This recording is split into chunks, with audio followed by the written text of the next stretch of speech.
മനോഹരമായ ഒരു സൗഹൃദത്തിന്റെ കാഴ്ചയാണ് നിങ്ങളുമായിട്ട് പങ്കുവെക്കുന്നത്. മലപ്പുറത്തു നിന്നുള്ള ഒരു കാഴ്ചയാണ്.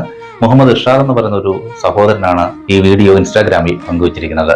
അതായത് അവരുടെയൊക്കെ ഒരു സുഹൃത്തായിട്ടുള്ള ഹാരിസ് എന്ന് പറയുന്ന ആൾ, അദ്ദേഹം 3 മാസത്തെ അവധിക്ക് നാട്ടിൽ വന്നതാണ്. അദ്ദേഹത്തിനെ സംബന്ധിച്ച് അദ്ദേഹം ഈ ഹാരിസ് എന്ന് പറയുന്ന ആള് ഭയങ്കര ക്രിക്കറ്റ് ഭ്രാന്തനാണ്. എന്ന് വെച്ചാൽ ക്രിക്കറ്റിനെ അതുപോലെ ഇഷ്ടപ്പെടുന്ന അല്ലെങ്കിൽ കളിക്കാനും ഒക്കെ ഇഷ്ടപ്പെടുന്ന ഒരാളാണ്.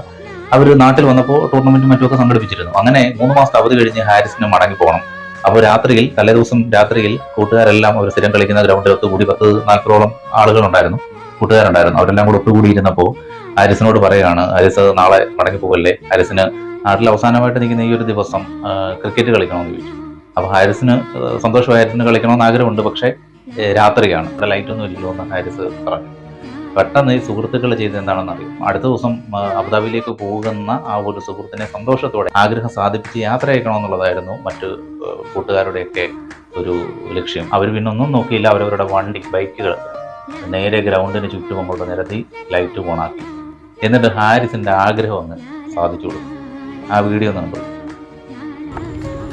അപ്പോൾ 3 മാസത്തെ ലീവിന് ശേഷം നമ്മൾ ഹാരിസ് നാളെ ഗൾഫ് പോവാണ്. നാളെ എപ്പോഴാണ് പോണേ? നാളെ വൈകുന്നേരം ഇപ്പൊ കളിക്കുണ്ടാവില്ല.